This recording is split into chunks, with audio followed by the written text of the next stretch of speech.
నేనేమంటున్నా అంటే పవన్ కళ్యాణ్ గారు అంటే నాకు వ్యక్తిగతంగా నాకు గౌరవం అభిమానం, కానీ వ్యక్తిగతమైనటువంటి అభిమానం గౌరవం అనేది ఇక్కడ పనిచేయదు.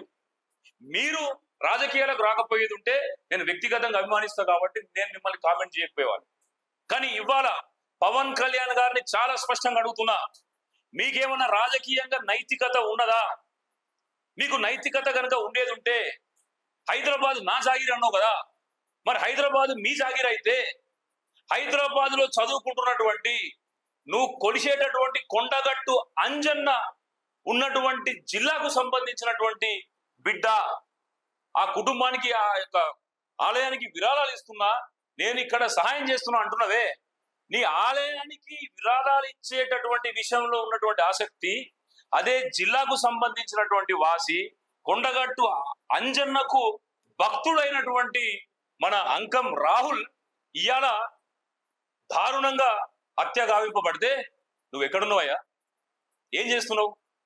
హైదరాబాద్కు వచ్చి తెలంగాణ ఆవిర్భావ దినం రోజు నన్ను మాట్లాడనీయలేదు, నన్ను వాళ్ళకు నివాళులు అర్పించనీయలేదు, తర్వాత ఏంటంటే నాకు అవమానం చేస్తున్నారని చెప్పేసి అంటున్నావు కదా. నీ రాష్ట్రం లోపల ఇక్కడ అదృశ్యమైనటువంటి వ్యక్తి మీ రాష్ట్రంకి వచ్చి సింగరాయకొండలో అక్కడ విగత జీవంలా హత్య గావించబడేది ఉంటే నీ చేతిలో ఉన్నటువంటి పవర్, నీ చేతిలో ఉన్నటువంటి అడ్మినిస్ట్రేషన్, నీ చేతిలో ఉన్నటువంటి పోలీస్ వ్యవస్థను కూడా నువ్వు ఆర్డర్ చేయలేకపోతున్నావు అంటే నువ్వు మా రాష్ట్రానికి వచ్చి ఏం చేస్తావు? ఎందుకు వస్తావు? అంటే రాజకీయాలే ముఖ్యమా?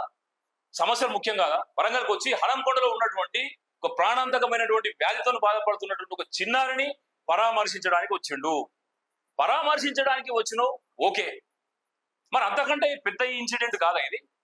అంటే మీ వ్యక్తిగత పబ్లిసిటీ, మీ పార్టీకి పబ్లిసిటీ, లేకపోతే తెలంగాణ ప్రజల్ని ఉద్ధరించడానికి వచ్చినా అని చెప్పేసి ఎమోషన్ అంటే తెలంగాణ వాదులు, తెలంగాణ వ్యక్తులంతా కూడా ఎమోషనల్ ఫెలోస్, లేకపోతే ఏదైనా కూడా ఎమోషన్ గా ఫీల్ అవుతారు. ఇది ఎమోషన్ కాదా? ఇక్కడ ఎమోషన్ తో పాటు నీ బాధ్యత కూడా ఉన్నది, ఎందుకంటే జరిగింది మీ రాష్ట్రంలో కాబట్టి. మరి మీ రాష్ట్రంలో జరిగినటువంటి ఇన్సిడెంట్ జరిగితే ఇప్పటికీ బాడీ అందాక 20 రోజులు అవుతుంది. 2 రోజుల క్రితం డిఎన్ఏ టెస్ట్ లో పంపిస్తే కూడా డిఎన్ఏ టెస్ట్ రిజల్ట్ రావాలంటే ఇంకో 10 రోజులు పడుతుందంట. నువ్వు ఆదేశించేది ఉంటే రిజల్ట్ వెంటనే వచ్చేటటువంటి అవకాశం ఉండదా? ఒకవేళ వెంటనే వచ్చేది ఉంటే ఈ కుటుంబానికి ఏదైతే మృతదేహాన్ని వెంటనే ఇచ్చేసి ఎవరైతే నిందితులు ఉన్నారో వాళ్ళందరూ కూడా వెంటనే దొరకబట్టి ఈ కుటుంబానికి అండగా నిలబడవా? ఇవాళ ఉంటావు కదా హైదరాబాద్ వచ్చి కుటుంబాన్ని పరామర్శించవా? బాధ్యత కాదా?